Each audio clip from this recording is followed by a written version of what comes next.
Alexander Reyes used to have his name on the door of a 40th floor office in Dallas.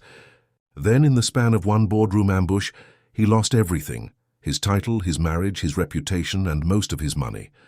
11 months later, he was on his knees in Bay 3 of a car wash, scrubbing brake dust off a Range Rover for tips, when a man in a grey suit walked up and said his name like he wasn't sure it was really him.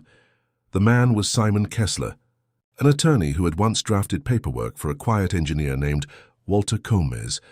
And what he said next, standing in a parking lot that smelled like tire foam, ended one version of Alexander's life and started another. "Those Class B shares Walter set up for you back in 2015, Kessler told him, the ones inside the Combs family trust, nobody ever bought those back. They can't. And with the acquisition offer that just came in from Meridian Power, those shares are worth somewhere north of $5.7 billion. Alexander dropped the hose. His manager yelled about wasting water. None of it mattered. But before we get to what he did with that number, you need to understand how a man falls from chief operating officer of a billion-dollar company to washing cars for $14 an hour. Because the fall is the only way the landing makes sense. Alexander grew up in Garland, Texas, the son of a machinist and a woman who cleaned offices downtown for 22 years without missing a single shift. He earned a scholarship to Texas A&M, studied mechanical engineering, and graduated into a job at a small energy company most people in Dallas had never heard of, Whitfield Grid Solutions, founded by a flashy businessman named Harlan Whitfield and his quieter partner, an engineer named Walter Combs. When Alexander joined in 2013, the company had 11 employees and 1 contract. Walter was the one who actually understood how the grid worked, who stayed until midnight redesigning failover systems, who treated every junior engineer like a personal project. He took an interest in Alexander almost immediately. 18 months in, Walter made him lead engineer on their biggest contract yet, a substation project he delivered 2 weeks early and under budget. That was the moment Harlan finally learned Alexander's name. It was also around the time he met Meredith, Harlan's only daughter. Sharp and funny, recently returned from Chicago, with a habit of walking into rooms like she already owned them. She'd spent 45 minutes at the company holiday party, asking Alexander technical questions about grid resilience that she'd Googled an hour earlier specifically to talk to him. He found that out 2 years into their marriage and thought it was charming. He thinks differently about it now. They dated for a year and a half. Harlan liked him, or at least liked what he represented. Meredith's mother, Diane, was polite in the particular way wealthy women in Highland Park are polite, to people they've already decided aren't quite good enough, warm on the surface, cool 2 inches beneath it, a week before the wedding. Walter pulled Alexander aside in the parking lot of the warehouse. He said, "You're marrying into this family, which means one day you might find yourself on the outside of it, no matter how long you've been inside the company. Harlan loves people exactly as long as they're useful to him. I want you protected." 2 weeks later, buried inside Alexander's wedding gift from Walter, was a manila folder he didn't fully understand. It was a trust document, the Combs family trust, holding a block of Class B shares in Whitfield Grid Solutions. Shares with super voting rights and anti-dilution protection, quietly issued outside the standard employee equity pool, structured so that no single shareholder, including Harlan, could unwind them without Alexander's consent. Walter had done it through a young outside attorney named Simon Kessler, so that no matter what happens between you and this family, the work you actually did here can never be erased. Alexander filed that folder away, and God help him, he forgot about it. Walter died of a heart attack in 2017, and Harlan made Alexander vice president of operations 2 months later. He threw himself into the job, 80-hour weeks, redesigned field operations, new engineers given room to build. By 2019, the company had grown from 11 employees to over 300, with contracts across 4 states. Harlan named him Chief Operating Officer and gave him a formal 5% equity partnership in common stock. Then came February 2021. If you were in Texas that winter, you remember it. Winter Storm Uri knocked out power to more than 4 million homes. Pipes burst. People died in their own living rooms from the cold. But Whitfield Grid had spent 3 years building modular microgrid and battery resilience systems that most utilities had considered an unnecessary expense. Alexander's insistence, Walter's original design philosophy. For 9 days, Alexander didn't go home. He ran emergency response out of their Irving office, deploying every mobile resilience unit they had to hospitals and water treatment plants across North Texas. The press came anyway, and when it did, Whitfield Grid went from a mid-sized regional player to the company every utility commissioner in the country wanted a meeting with. Revenue tripled in 18 months. By 2024, with a pending acquisition from a national player called Meridian Power, the company's enterprise value was estimated north of $5 billion. Alexander had built that. And somewhere in the middle of all that success, his marriage started rotting from the inside. It started small.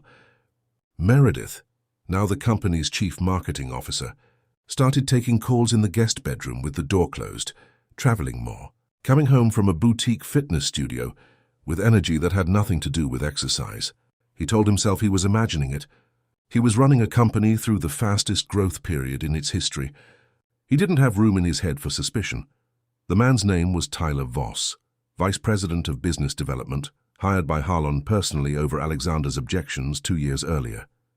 Alexander found out about him in April 2024 when he came home 3 hours early from a cancelled flight and found a black Porsche Macan parked 2 streets over, the way you park when you don't want the neighbors to recognize your car in the driveway. He didn't confront anyone that night. He sat in his study with a glass of bourbon he never touched and thought about his mother, who worked 22 years without ever giving his father a reason to doubt her. He should have moved faster. Instead, he made the mistake of being a decent person who wanted to believe the best about people. And while he quietly grieved a marriage he hadn't yet officially lost, Meredith and her father were already building the case to remove him from the company he'd spent a decade building. He found out on a Tuesday morning in June 2024, walking into what he thought was a routine quarterly board meeting. Instead, the full board was already seated.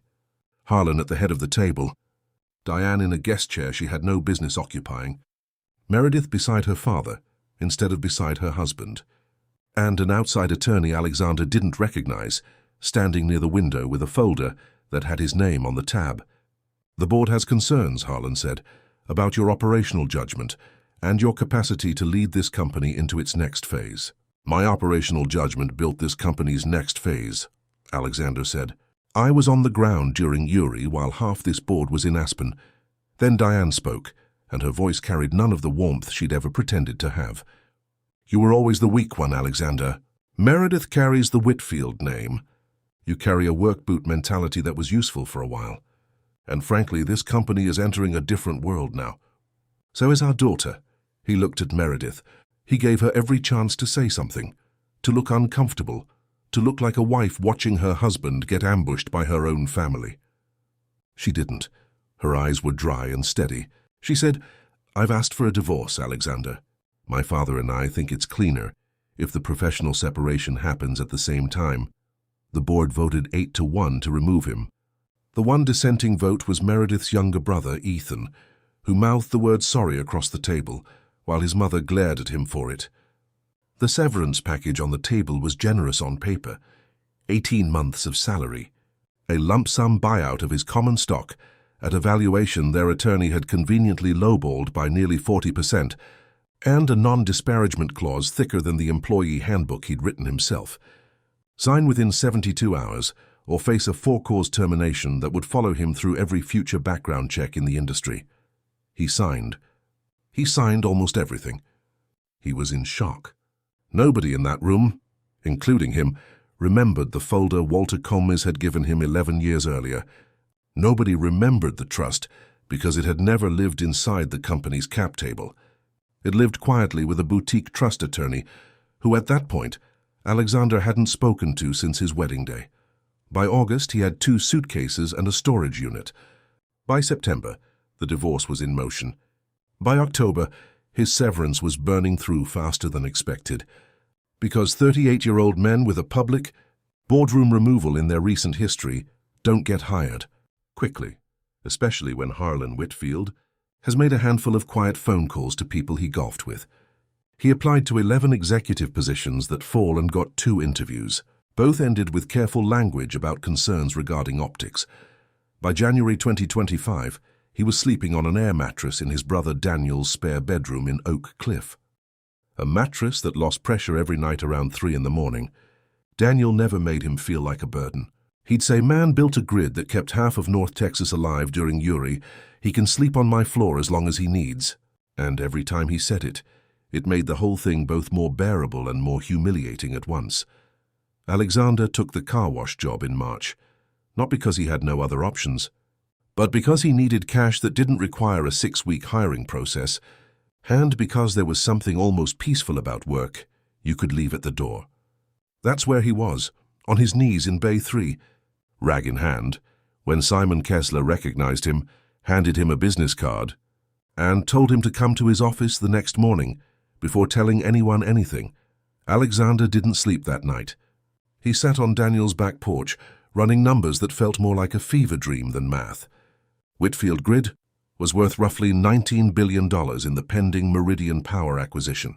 The Commons Family Trust held a Class B block that, because of the super-voting structure Walter designed and anti-dilution protection that had quietly compounded through every funding round since 2015, now represented just under 30% of the company's fully diluted voting equity. Harlan Whitfield had spent a decade believing he controlled 61% of his own company. He did not know that nearly a third of it had been sitting untouched in a trust set up by a dead man to protect the son-in-law he'd just thrown away.